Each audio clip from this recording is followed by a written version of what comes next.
Hello everyone, good morning. एक बार फिर से आप सभी का क्रेजी जी के ट्रिक के डेली करंट अफेयर की सीरीज में स्वागत है। शुरू करेंगे आज के सेशन को, आज के हमारे डेली करंट अफेयर को। और यहां पर हम डिस्कस करेंगे 14 अक्टूबर के सभी इंपॉर्टेंट करंट अफेयर को। एक एक फैक्ट, एक एक क्वेश्चन को आराम से देखिएगा। इंटरेस्टिंग सेशन है, एग्जाम ओरिएंटेड क्वेश्चन है, तो आखिरी तक बने रहिए। और पीडीएफ क्रेजी जी के ट्रिक के एप्लीकेशन पर मिल जाएगी, एप्लीकेशन से आप ले लीजिए, चेकआउट कीजिए एप्लीकेशन को। डेली करंट अफेयर का मॉक टेस्ट भी आप यहीं पर लगा सकते हैं। चलिए, 14 अक्टूबर के करंट अफेयर में सबसे पहला इंपॉर्टेंट क्वेश्चन आज का हमारा, 2025 में इकोनॉमिक्स का नोबेल प्राइज किसे दिया गया? तो ये इस साल का लास्ट नोबेल अवार्ड है जो कि इकोनॉमिक्स के क्षेत्र में दिया गया, और ये 3 अर्थशास्त्रियों को दिया गया है। एक है जॉयल मॉकिर, फिलिप एगियन और पीटर हॉविट। इन तीनों को संयुक्त रूप से दिया गया है, तो ऑल ऑफ द अबाउ यहां पर हमारा आंसर हो जाएगा। जॉयल मॉकिर, फिलिप एगियन, पीटर हॉविट, इन तीनों अर्थशास्त्रियों को संयुक्त रूप से इकोनॉमिक्स का नोबेल पुरस्कार दिया गया। देखिए, इनमें से जॉयल की बात करें, ये यूएसए से आते हैं, यूएसए के इकोनॉमिस्ट हैं। फिलिप एगियन की बात करें, ये फ्रांस से आते हैं। और पीटर हॉविट की बात करें तो ये आते हैं कनाडा से। इन तीनों को ही इन्होंने अपनी रिसर्च में ये बताया है कि किस तरीके से जो नए आइडियाज है ना, वो देश में नए इनोवेशन को बढ़ावा देते हैं, और इनोवेशन से इकोनॉमिक ग्रोथ किसी भी देश की कितनी स्पीड से होती है, कितनी ज्यादा होती है, इन पर इन तीनों की रिसर्च है। देखिए, यहां पर अगर हम जॉयल मॉकिर की बात करें तो इन्होंने इस चीज के बारे में बताया है कि इकोनॉमिक ग्रोथ जो है ना, किसी भी सोसाइटी पर क्या इफेक्ट डालती है, और जो इनोवेशन है वो किस तरीके से इकोनॉमिक ग्रोथ का कारण बनता है, और इनोवेशन में किन किन चीजों की आवश्यकता होती है, या फिर कोई एक इनोवेशन किन किन संसाधनों के माध्यम से होता है। मतलब क्या कंडीशन होती है, क्या चीजें चाहिए होती है, किसी सोसाइटी का माइंडसेट कैसा होता है जिसके कारण किसी सोसाइटी में या देश में इनोवेशन आइडियाज मतलब स्पीडली बढ़ते हैं और उससे इकोनॉमिक ग्रोथ बढ़ती है। तो नॉर्मली इनोवेशन के कारणों पर इन्होंने प्रकाश डाला है, इसके बारे में बताया है। और जब हम बात करते हैं फिलिप एगियन और पीटर हॉविट की, तो इन दोनों ने क्रिएटिव डिस्ट्रक्शन का एक थ्योरी दी है। इस थ्योरी को मैथमेटिकली एक्सप्लेनेशन या फिर इसको एक टेबल फॉर्म में, एक फॉर्मेशन फॉर्म में इन्होंने समझाया है। यहां पर जो क्रिएटिव डिस्ट्रक्शन की इन्होंने थ्योरी को मैथमेटिकली टेबल के आधार पर या मैथमेटिकली एक्सप्लेन किया है, इसमें इन्होंने बताया है कि कोई भी जब नया इनोवेशन होता है, पहली चीज तो ये कि कोई भी एक इनोवेशन दूसरे इनोवेशन को कैसे जन्म देता है, और कोई नया इनोवेशन किसी दूसरे इनोवेशन को खत्म कर देता है, लेकिन इससे भी इकोनॉमी ग्रो होती है, इससे भी इकोनॉमिक ग्रोथ बढ़ती है। फॉर एग्जाम्पल, जैसे कभी टच स्क्रीन फोन आए, उससे जो कीपैड वाले फोन थे वो भी एक इनोवेशन था, लेकिन कीपैड वाले फोन खत्म हो गए और टच स्क्रीन फोन आए।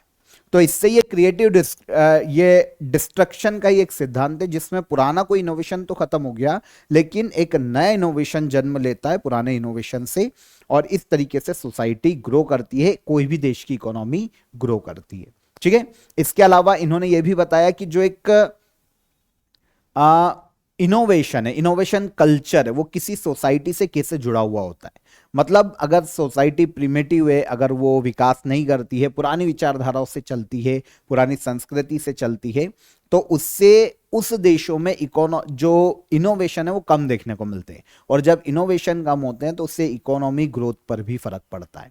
अगर वहीं कंपेयर करें ऐसे देश जो कि मतलब नए माइंडसेट के हैं, जो कि वक्त के साथ बदलना जानते हैं, उनमें इनोवेशन बहुत ज्यादा होते हैं और उनकी इकोनॉमिक ग्रोथ भी बहुत ज्यादा होती है। ये अपनी रिसर्च में इन तीनों ने मिलकर बताया है। तो अल्टीमेटली ये बताया गया कि नए आइडियाज और इनोवेशन इकोनॉमी ग्रोथ को कैसे बढ़ावा देते हैं। तो इन पर इनकी रिसर्च है, तीनों की मैंने आपको बहुत ही शॉर्ट में समझाया है इनके बारे में। तो इन तीनों को मिला संयुक्त रूप से इकोनॉमिक्स का नोबेल 2025 में। जॉयल मॉकिर, फिलिप एगियन फ्रांस के, और पीटर हॉविट, ठीक है, ये आते हैं कनाडा से। 2024 के विनर की बात करें तो 2024 में डेरोन एक्मोग्लू, जो कि तुर्की के इनका जन्म था और यूएसए के ये प्रोफेसर थे, एक साइमन जॉनसन ये यूनाइटेड किंगडम के रहने वाले थे, ये यूएसए में प्रोफेसर थे। और एक जेम्स ए रॉबिन्सन, ये यूएसए से आते हैं। इन तीनों को 2024 में इकोनॉमिक्स का नोबेल पुरस्कार दिया गया था। ओके, सबसे पहली बार अगर हम देखें तो इकोनॉमिक्स का नोबेल सबसे आखिरी में शुरू हुआ था, 1968 में इसकी शुरुआत की गई थी और पहली बार ये 1969 में दिया गया। अगर हम किसको दिया गया तो राग्नर फ्रिच जो कि नॉर्वे से आते हैं और जॉन टिनबर्गन ये आते हैं नीदरलैंड से। इन दोनों को संयुक्त रूप से पहली बार नोबेल दिया गया था 1969 में इकोनॉमिक्स का। 1968 में पहली बार लाया गया लेकिन दिया गया 1969 में। वैसे 5 नोबेल जो इसके अलावा हैं उनकी शुरुआत 1901 में हुई थी। उन पर भी एक बार हम नजर डाल लेते हैं कि किन किन को मिला है। वैसे तो हमने सारे सेशंस में इनको डिस्कस किया जब जब मिले हैं। इसके अलावा आपको पता है नोबेल प्राइज का शॉर्ट ट्रिक का वीडियो आपका आ चुका है यूट्यूब पे, और नहीं आया तो आज आ जाएगा, ठीक है ना। तो यहां पर इनकी भी बात कर लेते हैं शॉर्ट ट्रिक से। वैसे आपको पता है सारे नोबेल आपको याद हो जाएंगे, तो वो वीडियो यूट्यूब प्लेटफॉर्म पर आप देख लेना। यहां पर एक बार मैं आपको बता देता हूं कि अदर जो 5 क्षेत्रों के नोबेल हैं वो किस किस को मिले। तो पीस का नोबेल दिया गया मारिया कोरिना माचाडो को, वेनेजुएला की एक डेमोक्रेसी के लिए काम करने वाली एक्टिविस्ट है। लिटरेचर का नोबेल दिया गया है लाज्लो क्रास्नाहॉरकाई को, ये नॉर्वे के ऑथर है।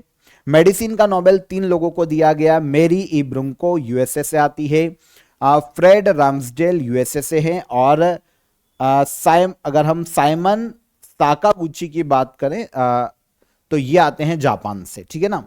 फिर फिजिक्स के नोबेल की बात करें तो ये जॉन क्लार्क को दिया गया, यूके के हैं।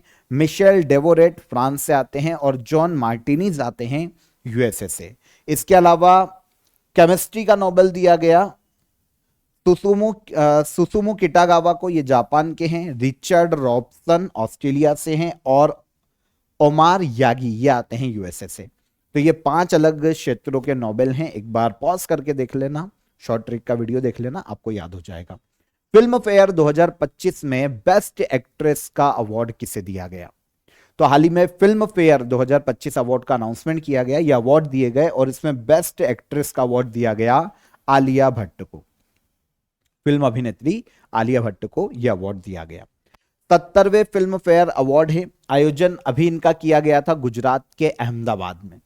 ओके, लापता लेडीज को सबसे ज्यादा नॉमिनेशन मिले थे 24 कैटेगरीज में, और सबसे ज्यादा अवार्ड भी इसने ही जीते हैं। टोटल 13 अवार्ड इसने अपने नाम किए फिल्म फेयर में, है ना। इसके पहले आईफा में भी सबसे ज्यादा अवार्ड लापता लेडीज को मिले थे।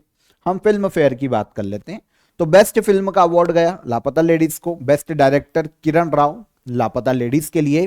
बेस्ट एक्टर हैं कार्तिक आर्यन, चंदू चैंपियन और Abhishek Bachchan I want to talk के लिए। फिर बेस्ट एक्ट्रेस का अवार्ड दिया गया जिगरा के लिए आलिया भट्ट को। Film fair life time achievement award 2 लोगों को दिया गया, एक तो एक्ट्रेस से जीनत अमान, है ना, 1980s की मूवी में आपने इनको देखा होगा, और श्याम बेनेगल, इन दोनों को दिया गया film fair life time achievement award. वैसे यह अवार्ड जो है भारत में सिनेमा के क्षेत्र में दिया जाने वाला अवार्ड है। बेस्ट परफॉर्मेंस के लिए दिया जाता है। 1954 में पहली बार यह अवार्ड दिए गए थे। देता कौन है? फिल्म फेयर मैगजीन, जो कि टाइम्स ग्रुप का एक के अंतर्गत आती है। ये film fair magazine film fair award announce करती है हर साल। तो बेस्ट एक्ट्रेस का अवार्ड पूछा है तो ये आलिया भट्ट को, बेस्ट एक्टर का भी पूछा जा सकता है तो अभिषेक बच्चन और कार्तिक आर्यन को संयुक्त रूप से दिया गया, ठीक है, याद रखिएगा। ऑफर ऑफ द डे आपको बता देता हूं, जो भी एमपी के स्टूडेंट है जो कि एमपी पुलिस कांस्टेबल की प्रिपरेशन कर रहे हैं, वो लास्ट टाइम रिवीजन के लिए हमारे स्टडी मटेरियल को ज्वाइन कर सकते हैं। यहां पर maths, reasoning, science, GK, GS, current affair आपका पूरा कवर हो जाएगा लास्ट टाइम रिवीजन में। ओके, तो बाइलिंगुअल है, हिंदी और इंग्लिश में, आप इसे ज्वाइन कीजिए। टॉपिक वाइज एमसीक्यूज भी आपको यहां पर दिए गए, डिस्क्रिप्शन में इसके लिंक है, वहां पर क्लिक करके आप इसे डायरेक्ट अवेल कर सकते हैं। स्पेशली एमपी के स्टूडेंट के लिए है, एमपी पुलिस कांस्टेबल के लिए। ओके, और हेल्पलाइन नंबर है आपके लिए, इस पर आप कॉल कर दीजिए। अगर आपको कोई भी हर्डल आता है, कोई भी आपका क्वेरी है, क्वेश्चन है, तो भी आप यहां पर कॉल कर सकते हैं। चले हम अगले क्वेश्चन पर। सेशल्स देश के नए प्रेसिडेंट कौन बने हैं? सेशल्स इस देश के नए प्रेसिडेंट बने हैं पैट्रिक हरमिनी। ठीक है, पैट्रिक हरमिनी सेशल्स के हाल ही में नए प्रेसिडेंट चुने गए हैं। अभी बने नहीं है, ये चुने गए हैं। अभी प्रेसिडेंशियल इलेक्शन हुए थे सेशल्स में। यहां पर जो पैट्रिक हरमिनी है, इन्होंने 52.7% वोट प्राप्त किए। और अभी तक जो प्रेजेंट प्रेसिडेंट थे, जिनका नाम है वोवेल राम कलावन, इनको अब 47% के आसपास वोट मिले। ये अभी तक करंट प्रेसिडेंट थे, लेकिन अब क्योंकि जीत कर आए हैं पैट्रिक हार्मिनी, तो अब ये बनेंगे सेशल्स देश के नए प्रेसिडेंट, रिप्लेस करेंगे वेवेल राम कलावन को। देखिए, देश के बारे में, इसके लोकेशन के बारे में क्वेश्चन आ सकता है। तो अफ्रीका महाद्वीप के पूर्व में आपको एक आइलैंड कंट्री के रूप में देखने को मिलता है सेशल्स। ओके, तो एक आइलैंड कंट्री अफ्रीका महाद्वीप में आती है। किस ओशियन में है? तो ये हमको देखने को मिलेगी इंडियन ओशियन में। इसकी कैपिटल है विक्टोरिया। अफ्रीका की सबसे स्मॉलेस्ट कंट्री और एक आइलैंड कंट्री। वैसे तो 155 छोटे छोटे आइलैंड से मिलकर बना हुआ है, लेकिन अफ्रीका की सबसे छोटा देश है। यहां पर इंडियन ओशियन में स्थित है और इसकी कैपिटल है विक्टोरिया। राइट टू डिस्कनेक्ट विधेयक लाने वाला भारत का पहला राज्य कौन सा है? राइट टू डिस्कनेक्ट, इस बिल को लाने वाला भारत का पहला राज्य बना है, भारत का पहला राज्य बना है केरला। अब आपके दिमाग में आएगा, सर है क्या राइट टू डिस्कनेक्ट, एक्चुअल में है क्या? देखिए, क्या होता है कि आपने देखा है कि कॉर्पोरेट में क्या होता है, एक जॉब का टाइम आवर होता है। जैसे मान लो 10 से 6 की जॉब है किसी की, 6 बजे के बाद वो व्यक्ति घर गया, वैसे भी थक जाते हैं, टारगेट्स होते हैं, काफ़ी प्रॉब्लम होती है। अब वो घर गया और उसको ऑफिस से मैनेजर, सीईओ या किसी का भी कॉल आने लगता है कि ये प्रोजेक्ट फाइनल हुआ कि नहीं, ये प्रोजेक्ट घर से थोड़ा काम कर लो, सुबह देना है, जल्दी देना है, या फिर मीटिंग शेड्यूल कर दी, मीटिंग में आ जाओ, मीटिंग का टाइम है, मीटिंग ले रहे हैं, या फिर मेल भेज दो, मेल पढ़ लो, और बहुत सारे कुछ भी अनाप शनाप कुछ काम दे दिया। अब इससे क्या होता है, वो बंदे की वर्क लाइफ जो होती है ना, वो बैलेंस नहीं हो पाती। घर पे भी समय देना है, उसके वाइफ है, बच्चे हैं, घर पे मम्मी पापा है, जो भी। तो इससे क्या होता है कि वो होता है फ्रस्ट्रेट, और इससे होता है फिर डिप्रेशन में जाता है, डिप्रेशन से सुसाइड केसेस बढ़ते हैं, और फिर चिड़चिड़ा होता है, और सड़क पर भी वायलेंस हमको इसके कारण देखने को मिल जाता है ना। कोई हम जा रहे हैं, किसी ने थोड़ा सा, किसी की गाड़ी भी अड़ गई तो वो इतना चिड़चिड़ा है, क्योंकि घर पे भी वो परेशान होकर निकला है। कारण बहुत सारे हो सकते हैं, और ऑफिस से भी बार बार उसको, है ना, परेशान, मतलब एक तरीके से परेशान ही हो रहा है वो। तो इस तरीके से भाई ये जो डिप्रेशन, उसके बाद बहुत सारे क्राइम भी देखने को मिल जाते हैं, सुसाइड केस देखने को मिलते हैं। तो इनको ये होता है, इसको कम करने के लिए अब केरला गवर्नमेंट एक बिल लेकर आई है, इसका नाम है राइट टू डिस्कनेक्ट। मतलब भाई कि अब क्या होगा, जब अगर ये पास हो जाता है ना, बिल लाने वाला भारत का पहला राज्य बना है केरला, ये पास हो जाता है, तो केरला में 6 बजे के बाद, जैसे जो भी वर्क टाइम है, उसके बाद कोई भी कंपनी अपने वर्कर्स को ना तो कॉल कर सकती है, ना मैसेजेस कर सकती है, ना ईमेल भेज सकती है। चलो भेज दिया, लेकिन वो सामने वाला जो है एम्प्लॉय, वो इसका रिप्लाई करने के लिए बाध्य नहीं है। नहीं करना चाहे तो नहीं करेगा, और उसके लिए ना तो उस पर पेनल्टी लगा सकती है कोई कंपनी, ना ही उसका मतलब जॉब से निकाल सकती है। इस आधार पर ना तो उसका इंक्रीमेंट रोक सकती है, और दूसरे कोई भी काम नहीं कर पाएगी कंपनी। तो इस तरीके से ये right to disconnect, I hope आपको समझ में आया होगा, ताकि लोग पीसफुली जॉब कर सके, उनका जो बैलेंस है लाइफ की वो बनी रहे। तो नेशनल लेवल पर राइट टू डिस्कनेक्ट बिल जो है ना, 2018 में पहली बार लोकसभा में रखा गया था। हालांकि ये पास नहीं है, पर ये लोकसभा में पहली बार रखा गया था। अब केरल पहला राज्य बना है जिसने अपने यहां पर विधानसभा में इस बिल को रखा है। वैसे दुनिया में काफी सारे देश ऐसे हैं जहां पर राइट टू डिस्कनेक्ट लागू है। For example France, Spain, Belgium, Portugal, Italy, Australia, New Zealand, यहां पर पहले से राइट टू डिस्कनेक्ट लागू है। अब इंडिया प्रयास कर रहा है, पहला सेंट्रल में तो ये पास नहीं हुआ, वैसे भी इसको सेंट्रल में सीरियसली लिया नहीं गया था, और अब केरला ने अपने विधानसभा में लेकर इसको आए हैं। लेट्स सी क्या होता है, तब तक हम चलते हैं आगे। भारत ने पहली बार कानूनी रूप से बाध्यकारी ग्रीन हाउस गैस उत्सर्जन तीव्रता लक्ष्य नियम 2025 कितने क्षेत्रों के लिए जारी की? सर समझ ही नहीं आया क्वेश्चन, फिर से पढ़ो।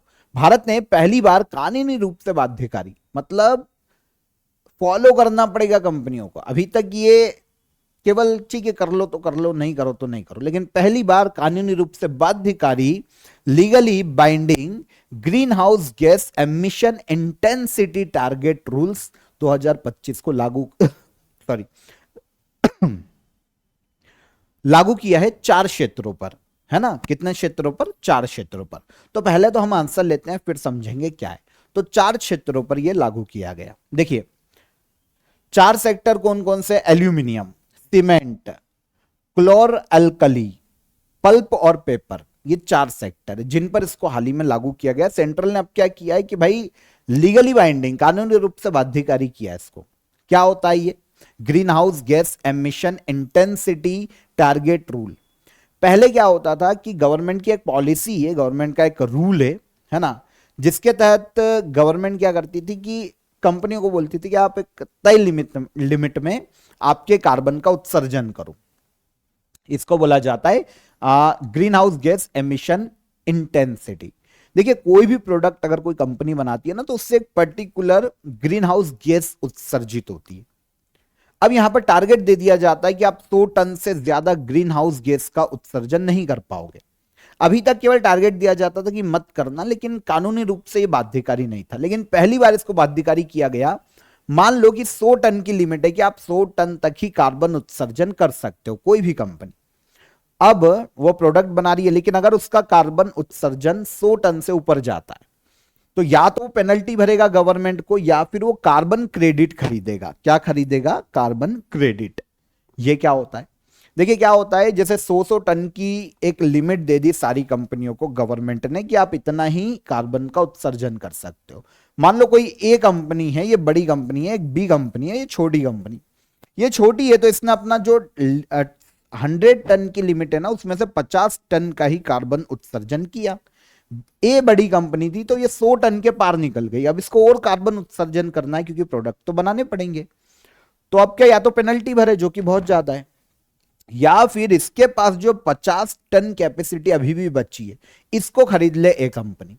तो ये जब खरीदेगी ना, तो ये बी कंपनी, क्योंकि इसने 50 टन बचा है, तो इसको 50 टन का कार्बन क्रेडिट मिलेगा और ये बेच सकती है इसको किसी भी कंपनी को। तो हो सकता है ए इससे खरीद ले।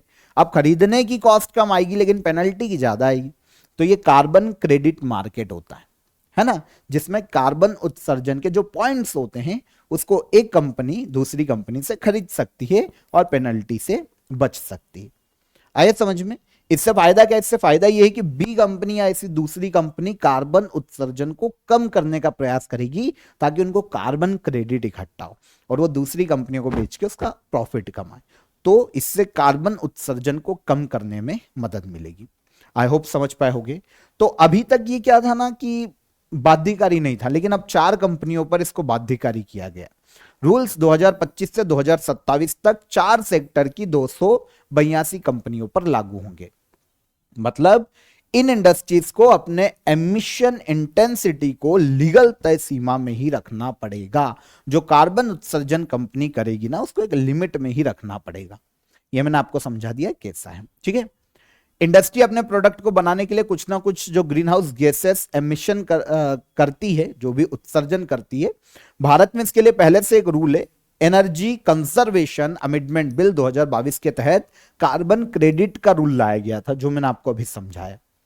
ओके, इस रूल्स के अकॉर्डिंग इन 282 कंपनीज को एक अब एमिशन टारगेट दिया जाएगा। इससे ज्यादा ये उत्सर्जित करेंगे तो पेनल्टी लगेगी, या फिर आप किसी कंपनी से कार्बन क्रेडिट खरीदो। ये उनके ऊपर बाध्यकारी हो गया है। कंपनियों के ऊपर 2025-26 में 2 से 3% इनको कार्बन एमिशन कम करना पड़ेगा और 2026-27 तक 7.5% तक इनको कार्बन का उत्सर्जन कम करना पड़ेगा। तो इस सेक्टर के हिसाब से जो गोल डिसाइड किए वो भी मैंने आपको बता दिया। ये इतने इंपॉर्टेंट नहीं है, लेकिन हमको कैजुअली कार्बन क्रेडिट मार्केट के बारे में पता होना चाहिए। अंतरराष्ट्रीय आपदा जोखिम न्यूनीकरण दिवस हर साल कब मनाया जाता है? International day for disaster reduction हर साल मनाया जाता है 13 अक्टूबर को। ठीक है, उद्देश्य क्या है? इस डे को मनाए जाने का उद्देश्य पूरी दुनिया को और जितनी भी कम्युनिटीज है, ऑर्गेनाइजेशन है, उनको डिजास्टर रेसिलिएंट के लिए प्रोत्साहित करना। डिजास्टर रेसिलिएंट को बढ़ावा देने के लिए प्रोत्साहित करना। इस डे को मनाए जाने का मुख्य उद्देश्य ताकि जो डिजास्टर से नुकसान होते हैं, आपदाओं से जो नुकसान होते हैं, उनको कम किया जा सके। आपदा कैसी भी हो सकती है, नेचुरल हो सकती है और मैनमेड भी हो सकती है। नेचुरल, भूकंप आ गया, सुनामी आ गई, है ना, ज्वालामुखी फट गया। और मैनमेड, न्यूक्लियर वेपन छोड़ दिया किसी देश पे, मैनमेड डिजास्टर। तो इन दोनों कंडीशन में कम से कम नुकसान हो, इसके लिए करना क्या पड़ेगा, डिजास्टर रेसिलिएंट को बढ़ावा देना पड़ेगा। मतलब ऐसी इमारतों का निर्माण करना जो कि भूकंप रोधी हो, जिससे वो गिरे नहीं और आपदा ना आए। सही है। जो डिजास्टर अलार्मिंग सिस्टम लगाना, अपनी सैटेलाइट और इन चीजों को बूस्ट करना, पूर्वानुमान के जो सिस्टम है किसी भी आपदा के समय उनको और ज्यादा स्ट्रॉन्ग करना, ऐसे फंड रिलीज करना, फंड बनाना जो कि डिजास्टर के समय में काम आ सके, लोगों को मतलब दूसरी जगह पर शिफ्ट करने के लिए मतलब जो प्रयास है और ज्यादा स्पीड से हो, इनके लिए पर्टिकुलर कोई बल, सुरक्षा बल ऐसा बनाया जाए जो इसके लिए काम कर सके, है ना। तो ये सब क्या होता है, ये सब डिजास्टर रेसिलिएंट है, ताकि आपदा का प्रभाव कम से कम हो, कम से कम नुकसान हो। तो इसके प्रति लोगों को अवेयर करने के लिए international day for disaster reduction के रूप में मनाया जाता है। यूनाइटेड नेशन जनरल असेंबली के द्वारा 2009 में इसकी शुरुआत की गई थी। 2025 में फंड रेसिलियंस नॉट डिजास्टर इस डे की थीम है। कब मनाया जाता है डे, 13 अक्टूबर को। वैसे अक्टूबर में जो अदर डे अभी हमने कुछ डिस्कस भी किए हैं, इनको एक बार देख लेते हैं। वर्ल्ड मेंटल हेल्थ डे 10 अक्टूबर को मनाया जाता है। International day of the girl child 11 अक्टूबर को। ब्रेस्ट कैंसर अवेयरनेस डे 13 अक्टूबर को। और वर्ल्ड स्टैंडर्ड डे मनाया जाता है 14 अक्टूबर को। ये अभी के हैं तो इनको भी याद रखिए। आगे आ जाए। IUCN कैंटन मिलर अवार्ड 2025 जीतने वाली पहली भारतीय कौन बनी है? IUCN Canton Miller award. ये जो अवार्ड है ना, नॉर्मली क्या होता है कि wild life protection, wild life conservation को बढ़ावा देने के लिए IUCN देता है। IUCN ही रेड डेटा लिस्ट भी जारी करता है जीव जंतुओं की प्रजाति के संरक्षण के लिए। सही है। तो IUCN एक अवार्ड देता है, IUCN Canton Miller award.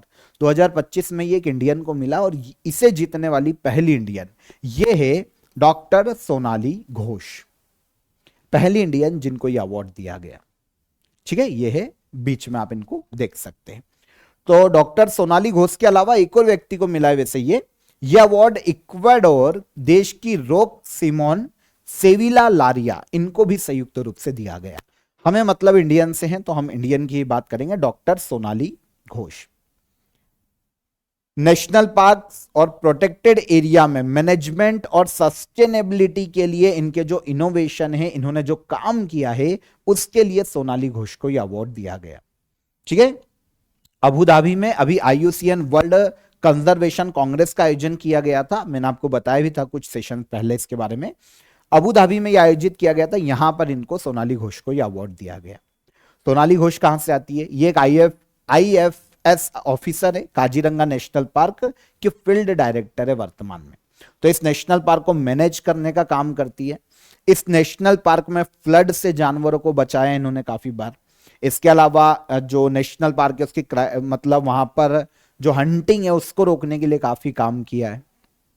National park को बढ़ावा देने के लिए, वहां पर फेसिंग करने के लिए जो प्रोटेक्टेड एरिया है उनमें इन्होंने काफी काम किया, इसीलिए डॉक्टर सोनाली घोष को यह अवार्ड दिया गया। इसके अलावा भी काफी अवार्ड है, जैसे इनको कर्मश्री अवार्ड इसी साल मिला है 2025 में, और eco warrior award for wildlife conservation भी सोनाली घोष को दिया जा चुका है। को अभी जो मिला है वो है IUCN Canton Miller award. International award है, हर 2 साल में दिया जाता है। उद्देश्य मैं आपको बता ही चुका हूं। IUCN world commission on protected area, जो IUCN की बॉडी है, इस अवार्ड को देती है और 5,000 रुपए अमेरिकी डॉलर इसकी पुरस्कार राशि है। पहली आर्चरी प्रीमियर लीग का विनर कौन है? पहली आर्चरी प्रीमियर लीग, इसका आयोजन नई दिल्ली में हुआ और इसकी विनर रही हाल ही में राजपुताना रॉयल्स। आंसर हो जाएगा आंसर बी। ठीक है, तो आर्चरी प्रीमियर लीग का आयोजन नई दिल्ली में हुआ। राजपुताना रॉयल्स ने पृथ्वीराज योद्धास को हराकर पहला आर्चरी प्रीमियर लीग का खिताब जीता। वैसे यहां पर 6 टीमों ने पार्टिसिपेट किया था, 6 फ्रेंचाइजी टीमों ने यहां पर पार्टिसिपेट किया था। एक एक का नाम इंपॉर्टेंट नहीं है, पहला है इसलिए हमको पढ़ना पड़ रहा है। तो आर्चरी प्रीमियर लीग विनर कौन रहा? राजपूत रॉयल और राजपूताना रॉयल, और रनर अप रहा पृथ्वीराज योद्धास। भारत की पहली आर्चरी लीग कंपटीशन है। 36 इंडियन आर्चर और 12 फॉरेनर जो आर्चर हैं उन्होंने यहां पर पार्टिसिपेट किया था। 2 से लेकर 12 अक्टूबर तक नई दिल्ली में यह आर्चरी प्रीमियर लीग आयोजित की गई। 2025 में पहला एडिशन, इसके ब्रांड एम्बेसडर रामचरण थे, मैंने आपको बताया था। आर्चरी एसोसिएशन ऑफ इंडिया इसका आयोजन करवाता है, जो इंडिया में आर्चरी के लिए गवर्न करने वाली एक बॉडी है। इसकी स्थापना 1973 में की गई थी। नई दिल्ली में आर्चरी एसोसिएशन ऑफ इंडिया का हेडक्वार्टर है और अर्जुन मुंडा इसके प्रेसिडेंट हैं वर्तमान में। महिला ब्लाइंड फुटबॉल वर्ल्ड कप 2025 का विनर कौन है? महिला ब्लाइंड फुटबॉल वर्ल्ड कप मतलब जो ब्लाइंड विमेन है उनके लिए ये फुटबॉल वर्ल्ड कप है। इसकी विनर रही है अर्जेंटीना की विमेन ब्लाइंड फुटबॉल टीम। तो अर्जेंटीना ने इसको जीता। इसका आयोजन भारत में हुआ था, पहली बार ही इंडिया में इसका आयोजन हुआ है केरला राज्य में। पहली बार इंडिया में हुआ है तो याद रखना, कहां पर? केरला में। कंपटीशन में 8 टीमों ने पार्टिसिपेट किया था, इंडिया ने भी पार्टिसिपेट किया, लेकिन इंडिया 5वें स्थान पर रहा। ठीक है, फाइनल अर्जेंटीना और इंग्लैंड के मध्य में खेला गया था। अर्जेंटीना ने इस कंपटीशन को इंग्लैंड को हराकर जीता है। Women's blind football world cup आयोजन हुआ केरला में। 2 साल में एक बार इसका आयोजन होता है। इंटरनेशनल ब्लाइंड स्पोर्ट्स फेडरेशन इसका आयोजन करवाता है। 2025 में अर्जेंटीना जीता था और लास्ट ईयर भी अर्जेंटीना ही विनर था 2023 में। 2 साल में एक बार होता है, तो 2023 में भी अर्जेंटीना ने जीता और 2025 में भी अर्जेंटीना ने जीता। आयोजन इंटरनेशनल ब्लाइंड स्पोर्ट्स फेडरेशन कराता है, जिसकी स्थापना 1981 में की गई थी और बॉन जर्मनी के बॉन में इसका हेडक्वार्टर देखने को मिलता है। लास्ट क्वेश्चन पर आ जाए। 107 डेज पुस्तक किसके द्वारा लिखी गई है? 107 डेज, इस बुक को लिखा है कमला हैरिस ने। जानते कौन है? ये अमेरिका में प्रेसिडेंट कैंडिडेट थी कमला हैरिस। इंपॉर्टेंट इसलिए है क्योंकि ये भारतीय मूल की है। इनका जो माता जी है ना वो भारत की, इनकी मां का जन्म भारत का है, तो इंडियन ओरिजिन है इनका। वर्तमान में यूएसए की इनके पास सिटीजनशिप है। तो यूएसए में एक लॉयर और अमेरिकन पॉलिटिशियन, कौन? कमला हैरिस। ठीक है, यूएसए की 49 वाइस प्रेसिडेंट रही है और यूएसए की वाइस प्रेसिडेंट बनने वाली पहली महिला। डेमोक्रेटिक पार्टी से आती है ये, यूएसए में, भारतीय मूल की है। इन्होंने जब प्रेसिडेंशियल कैंपेन चलाया था 2024 में, तो 107 दिन की इनकी जो जर्नी है इस प्रेसिडेंशियल इलेक्शन के समय, इस जर्नी के बारे में डिटेल में बताया है कमला हैरिस ने। तो इनकी इस बुक को हाल ही में लॉन्च किया गया, 107 डेज। किसकी बुक है? कमला हैरिस, यूएसए की वाइस प्रेसिडेंट रह चुकी है। डन। तो 14 अक्टूबर के हमारे सारे करंट अफेयर यहां पर हो जाते हैं क्लियर। अब हम चलते हैं लास्ट डे के करंट अफेयर पर, रिवाइज कर लेते हैं एक एक करके। पहला क्वेश्चन क्या था हमारा? 2026 से 2029 की अवधि के लिए बीडब्ल्यूएफ एथलीट्स कमीशन का सदस्य किस भारतीय खिलाड़ी को बनाया गया? तो यह है पीवी सिंधु।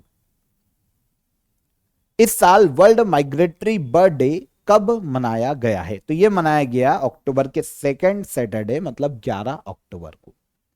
केंद्रीय वन्यजीव संरक्षण अधिनियम में संशोधन पारित करने वाला भारत का पहला राज्य कौन बना? तो यह है केरला। हाल ही में नेशनल ग्रीन हाइड्रोजन मिशन के तहत कितने बंदरगाहों को ग्रीन हाइड्रोजन हब घोषित किया गया? तो 3 पोर्ट को ग्रीन हाइड्रोजन हब घोषित किया गया।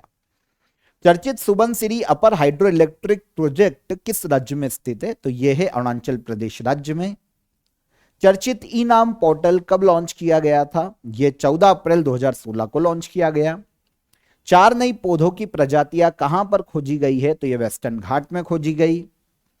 विश्व स्वास्थ्य शिखर सम्मेलन 2025 का आयोजन कहां किया जा रहा है? तो यह जर्मनी के बर्लिन में आयोजित किया गया। केंद्रीय स्वास्थ्य मंत्रालय के द्वारा भारत का पहला मानसिक स्वास्थ्य राजदूत किसे नियुक्त किया गया? तो यह नियुक्त की गई कौन? दीपिका पादुकोण। फिर लास्ट क्वेश्चन क्या था हमारा, हाल ही में क्वालिफाइड फ्लाइंग इंस्ट्रक्टर बैच प्राप्त करने वाली भारत की पहली महिला फाइटर पायलट कौन बनी? तो ये कौन हो जाती है? ये हो जाती है शिवांगी सिंह। ओके, तो ये सारे करंट अफेयर कल के सेशन के थे, हमने रिवाइज कर लिए। क्वेश्चन ऑफ द डे का आंसर भी ले लेते हैं कल का। अगर हम इक्वेटर से ध्रुवों की ओर जाते हैं, पोल की तरफ जाते हैं, तो जी का मान बढ़ता है, इंक्रीज होता है। विशु किस राज्य का नववर्ष है? तो केरला का नववर्ष है। और मनुष्य के शरीर में कौन सा विटामिन बनता है? तो यह बनता है विटामिन डी। ये तीनों क्वेश्चन के आंसर अब आज के question of the day. Interesting है, ध्यान से नोट करो। दक्षिण भारत के मंदिरों के प्रांगण में बनाए गए ऊंचे द्वारों को क्या कहा जाता है? उस्ताद अकबर अली खान को किस वाद्य यंत्र में उनके योगदान के लिए याद किया जाता है?